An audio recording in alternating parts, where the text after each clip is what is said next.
उसके रसूल की कसम खा को बोलता हूँ मेरे साथ। रहमान रहीम, अस्सलामुअलैकुम मेरे दोस्तों, ਜਿਹੜੇ ਆ बड़ा सऊदीया करेंदे ना कि सऊदीया जावांगे तो बड़ी कमाई करांगे। इस बंदे दी अगे वीडियो तुसी देखोगे, यकीन करो कि तुसी कन्ना नाथ लाओगे कि असी सऊदीया नहीं जाते। इन्हां तो बड़ी वायरल हो रही है और बंदा खाण उटो मजबूर होया पिया है। आ जो पहले वीडियो देखते हैं, शायद तुहानूं पता चल जाए कि सऊदीया जाना चाहिए या नहीं जाना चाहिए। उसके रसूल की कसम खा को बोलता हूँ मेरे साथ बहुत जुल्म होता है। का फ्लोर पूरा क्लीन करे तो मेरा हाल होगा। ये बहुत रात से खाना नहीं है पेट में। अल्लाह के वजह मुझे बचा लो। जो गंदे गंदे गालियों से मुझे बात करता हूँ मैं बात किया था, मैं बड़ा परेशान हूँ। मुझे यहाँ से फौरन निकाल डालो हजरत। मुझे उन्हें बेल्ट ले मारे। देख ले तुसी वीडियो इस इंसान दी ਜਿਹੜਾ रो पिट रहा, खाना नहीं मिल रहा। तो गलत ना पंजाबी च एक गल मैं करन लगा कि दूरों पहाड़ सोहने लगते हैं, जो नेड़े जाइए तो पत्थर ही आते हैं।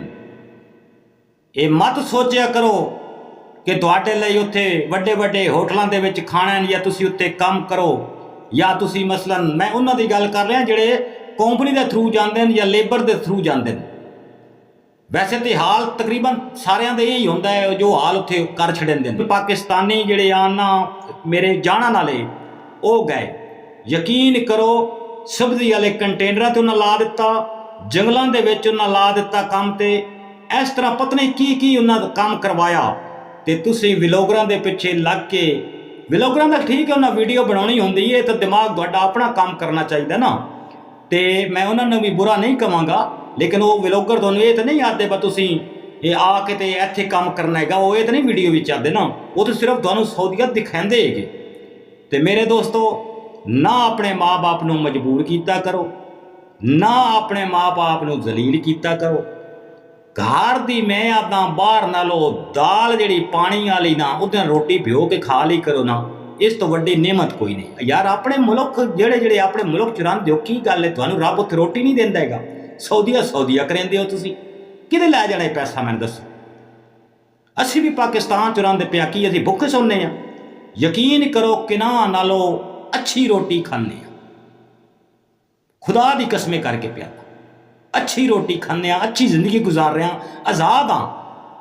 रात के 12 बज गए तो मैं वीडियो बना रहा, कोई रुकावट है मैनू? जिवें मर्जी मैं करा। ये पाकिस्तान एक आज़ाद मुल्क है। पैसों के चक्कर च ना पाओ मेरे दोस्तों, तो माँ बाप नूं मजबूर न कीता करो। बस आ छोटी जी वीडियो बनाइए, मैं कहा तुहाडा दिमाग जिहड़ा खुले तो मैं भी दिखाइए कि ताकि तुहाडे दिमाग खुलन। अल्लाह सोने दे हवाले अपना ढेर सारा ख्याल रखिया है, तो दुआओं में याद रखिया है। तो जिन्होंने बहुता शौक हो सऊदीया जाण दा, तो जाके जिल्लत की जिंदगी गुजार लवे। अल्लाह हाफिज़।